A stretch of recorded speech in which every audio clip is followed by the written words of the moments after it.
Bapak, terima kasih Tuhan, kami percaya Tuhan Engkau hadir di tengah-tengah kami. Engkau bilang Tuhan, barang siapa yang lapar dan haus akan Engkau Tuhan akan dipuaskan. Kami datang Tuhan di hadapan-Mu, yes Lord. Kami merasakan Tuhan ada atmosfer Tuhan, kehausan, kelaparan kami Tuhan akan Engkau Tuhan. Kami mau Engkau lebih lagi Tuhan, lebih dari apapun Tuhan di hidup kami Tuhan. Kami mau lebih lagi Tuhan dengan Engkau Tuhan. Terima kasih Tuhan, berbicara Tuhan sampai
Assalamualaikum warahmatullahi wabarakatuh. Ikhwan fillah dimanapun Anda berada, jumpa lagi dengan Bantri Channel, channel kesayangan kita umat muslim. Semoga dengan adanya channel seperti ini semakin meningkatkan iman dan takwa kita kepada Allah. Dan yang tak kalah pentingnya adalah mampu menjaga diri kita, keluarga kita, saudara-saudara muslim kita dari aksi-aksi pemurtadan dan aksi tipu-tipu yang hampir setiap hari dihadirkan oleh oknum-oknum yang jelas tidak menyukai Islam, ikhwan fillah. Nah, akan tetapi ikhwan fillah, semakin mereka membenci Islam, semakin mereka memfitnah Islam, semakin banyak yang memeluk Islam, ikhwan fillah. Ini adalah salah satu contoh buktinya. Bapak, terima kasih Tuhan, kami percaya Tuhan Engkau hadir di tengah-tengah kami. Engkau bilang Tuhan, barang siapa yang lapar dan haus akan Engkau Tuhan akan dipuaskan. Kami datang Tuhan di hadapan-Mu, yes Lord. Kami merasakan Tuhan ada atmosfer Tuhan, kehausan, kelaparan kami Tuhan akan Engkau Tuhan. Kami mau Engkau lebih lagi Tuhan, lebih dari apapun Tuhan di hidup kami Tuhan. Kami mau lebih lagi Tuhan dengan Engkau Tuhan. Terima kasih Tuhan, berbicara Tuhan, sampaikan isi hati-Mu Tuhan malam hari ini Tuhan. Dan biar itu menjadi benih Tuhan, dan boleh bertumbuh Tuhan dalam hidup kami, dan menghasilkan buah yang baik Tuhan. Terima kasih Tuhan, di dalam nama Tuhan Yesus. Haleluya. Rahim, kita sapa siapa beliau. Assalamualaikum warahmatullahi wabarakatuh, Dok. Waalaikumsalam warahmatullahi wabarakatuh. Kabar baik dan sehat ya, Dok ya? Alhamdulillah. Ya. Nah, Iwan Ahwat, kita kedatangan tamu yaitu Dr. Karissa Grani, MMAAAK. Iya. Ya, gelarnya itu apa ya, Dok ya, Dok? Ini Dr. Karissa ini dokter gigi ya, Dok ya? Iya. Itu belakangnya apa tuh, Dok, spesialisasi? Kalau di RG dokter gigi ya. Yeah. Kalau MM magister manajemen. Kebetulan saya ngambil kesehatan rumah sakit. Ya, karena terkait dengan faktor pekerjaan juga sering audit rumah sakit, tapi kalau nggak mempelajari manajemen rumah sakitnya kan nggak pede ya. Kemudian kalau AAAK itu Ajun Ahli Asuransi Kesehatan. Sebenarnya itu lebih kayak tambahan aja sih untuk waktu itu ikut sertifikasi seperti itu. Ya. Baik. Nah, Iwan Ahwat, Dokter Karissa ini revert ya, memeluk Islam itu setahun yang lalu, Dok ya? Ya, 15 Maret. Oh, Maret ya? 15 Maret 2020 ya. 15 Maret 2020 ya. Ya. Alhamdulillah, nah, Iwan Ahwat, di kesempatan ini kita akan mendengarkan kisah perjalanan bagaimana Dokter Karissa bisa kembali memeluk Islam gitu kan ya. Masya Allah. Nah, Dok, mungkin yang pertama kita ingin tahu sih sosok Dokter Karissa tuh latar belakangnya seperti apa sih, lahir di mana, keluarganya gimana gitu. Silakan, Dok. Ya, salam kenal semuanya.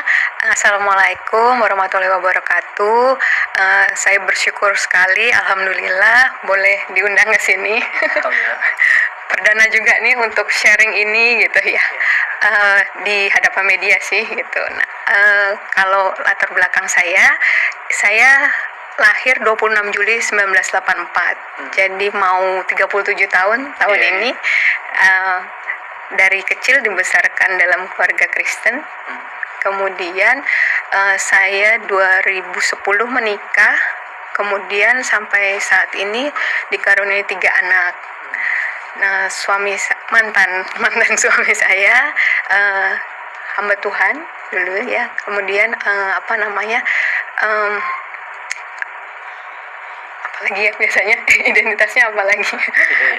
Sekarang saya bertugas sebagai PNS di Jakarta Barat. Lahir di Jakarta. Jakarta juga. Ya. Jadi emang dari kecil di Jakarta ya. Iya.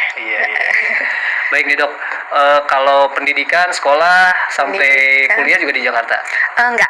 Jadi saya TK, SD, SMP, SMA di sekolah Katolik Mater Dei, Strada Sanjaya ya dulu namanya. Di Jakarta juga? Di Pamulang. Tangerang Selatan. Iya, kemudian SMA saya di Magelang. SMA Taruna Nusantara. Iya. Kemudian kuliah FKG-nya di Universitas Indonesia. Kemudian S2-nya di SA Unggul. Iya. Ya Dok, mungkin ini pertanyaan yang mungkin sering dokter dengar juga gitu ya, dari banyak orang yang menanyakan mengenai mualafnya dokter Karissa gitu. Nah, untuk dokter sendiri gitu ya, sebetulnya apa sih yang menggerakkan dokter untuk memeluk Islam gitu? Bagaimana sih jalan datangnya hidayah tersebut gitu Dok? Mungkin bisa di-sharing kepada kita semua Dok? Iya, kalau ini langsung kayak mau nangis ya.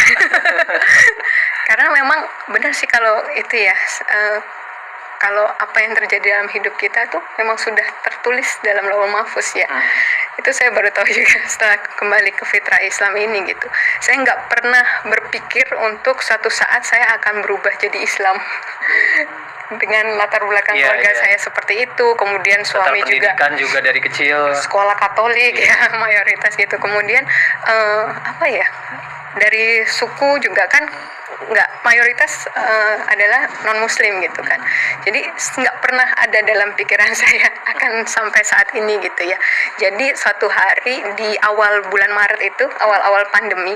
Iya, tahun lalu. Iya, itu kan kita lagi mulai digalakkan untuk pakai masker, sering cuci tangan, terus nggak boleh jabat tangan gitu ya. Iya. Entah kenapa saya berpikirnya saat itu kayak melihat wanita muslimah yang jaga wudhu, yang nggak boleh salaman gitu kan. Dulu ada beberapa teman kantor saya juga yang nggak mau salaman gitu kan sama lawan jenis. Itu saya dulu juga kayak rasanya gitu banget gitu dulu mikirnya ya. Terus atau ngelihat wanita yang pakai cadar gitu kan kayaknya, terus kalaupun mereka foto atau apa itu emang kelihatan ya, atau suaminya emang nggak ketuker ya atau apa, sempat ya mohon maaf sempat bercandanya ya seperti itulah ya gitu. Tapi nggak tahu kenapa di awal pandemi itu saya malah kayak dilihatnya adalah kok kayak orang muslimah itu ya gitu ya. Kayak sekarang kita kayak dipaksa semua pakai niqab ya.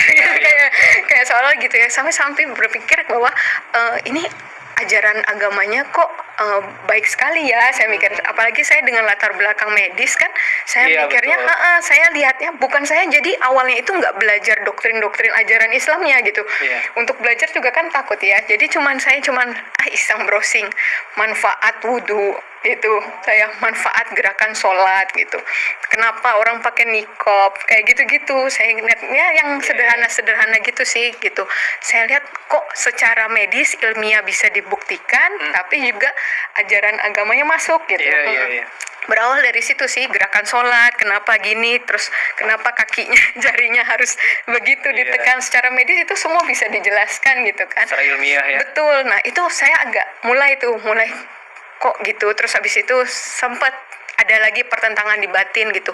Tapi doanya diulang-ulang. Saya mikir gitu kan. Kan hafalan. Kan. Kalau soalnya saya taunya kayaknya ini doanya kan diulang-ulang itu bacaannya. Itu sepengetahuan saya aja gitu kan. Terus tapi kayak ada lagi di batin yang menjawab, atau mungkin itu Allah gimana ya. Saya itu kayak dialog gitu. Saya kayak ngelihat ke langit gitu kadang.